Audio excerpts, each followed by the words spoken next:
Hi everyone, and this is the first Monday motivational message from Sylvia for 2011. Happy New Year to you all, and I do hope you had a really peaceful and enjoyable holiday season. Where did 2010 go, we ask ourselves? It hardly seems a breath away, and it was January 2010. However, at this time, it's now really important to look back at 2010 and do some reflecting before we forge ahead into 2011. The last couple of days I've been watching some really powerful videos online, and also the Doreen Virtue Oracle for 2011. It's very clear that this year can be the year for entrepreneurs and all those that really want to make a change in their lives. We're fed up with going round in circles and bumbling through life and not really achieving, or maybe not even knowing what they want to achieve.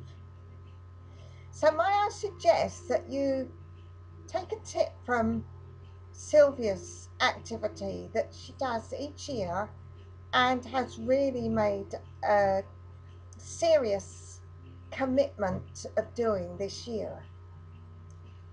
Take a book and a pen and sit somewhere quiet and just look back on 2010 and look at the key areas of your life, maybe family, friends, your social time, your work or business, and look back at 2010 in a way that you ask some questions like, what was really about me in 2010?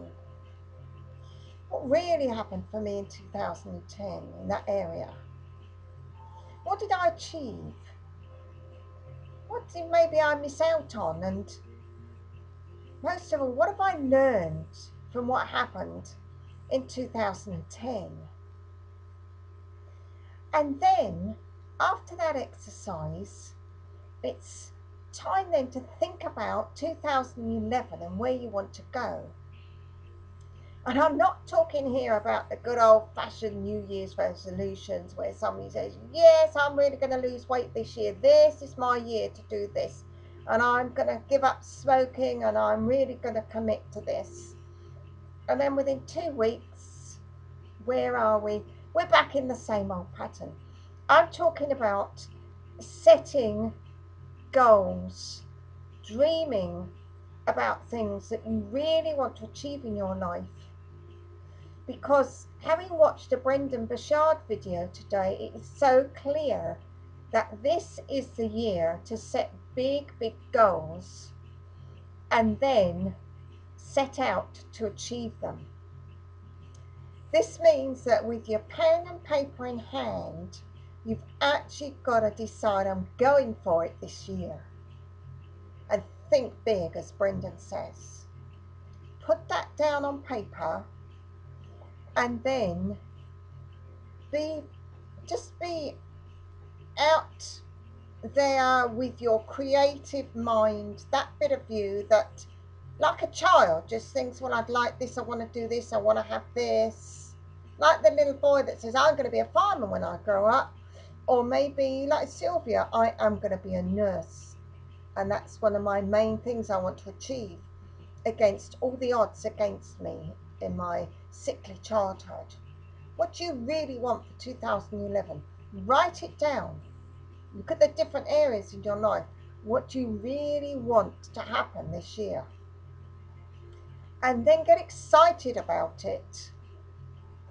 And of course, it's ready then for you to, as I was thinking, take off the carpet slippers that might have been around in 2010, because last year was a bit of an up and a down year and things seemed to get in the way, and we kept hearing about the economy and how things were getting worse and worse, and it really wasn't a great year for many of us in really achieving. But this is the year to put those carpet slippers that seem to come in and be wanting to put on the feet from time to time last year, put those in the cupboard. And this year, get out the running shoes and determine yourself to run the race and make the finishing line in something really, really important to you. But of course, there's no point in just putting the shoes on and getting ready to run around the track if we haven't prepared ourselves. All good athletes have to train and practice. And that practice and that training is the work you're going to do now, which is break those goals down into monthly achievable targets. Set yourself targets for each month that might push you a little bit, but go for it.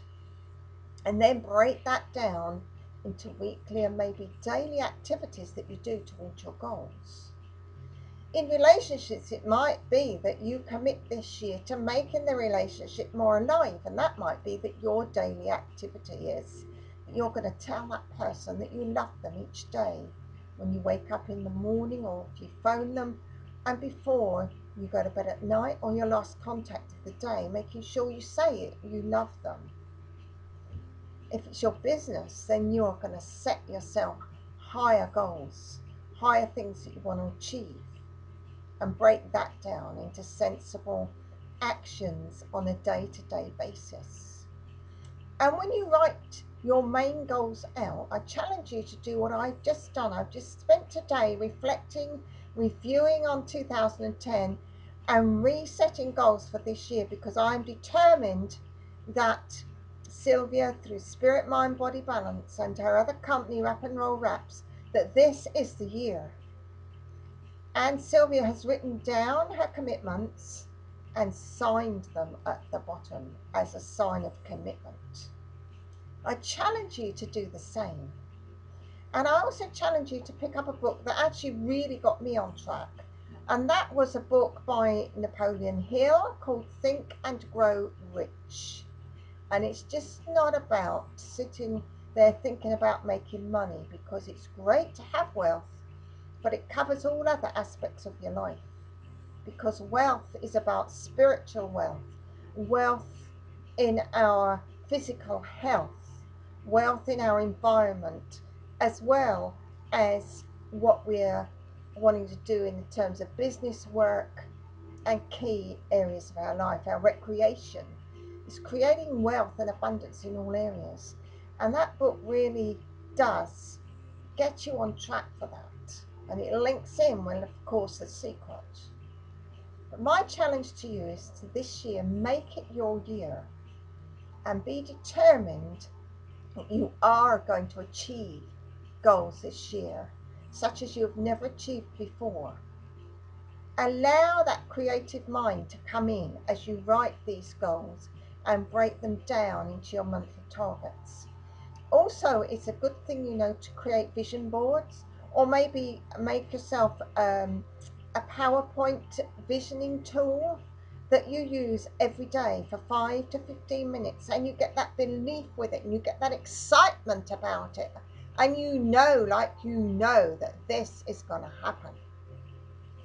I can't tell you how excited I've been this afternoon as I've reviewed my goals and really set forth what I am going to achieve this year, and with the team that last year I built around me. So get excited. Children get excited about things, and we need to bring in that childlike spirit to goal setting and just believe it. And every day, believe it. Vision, believe it, and then see things happen.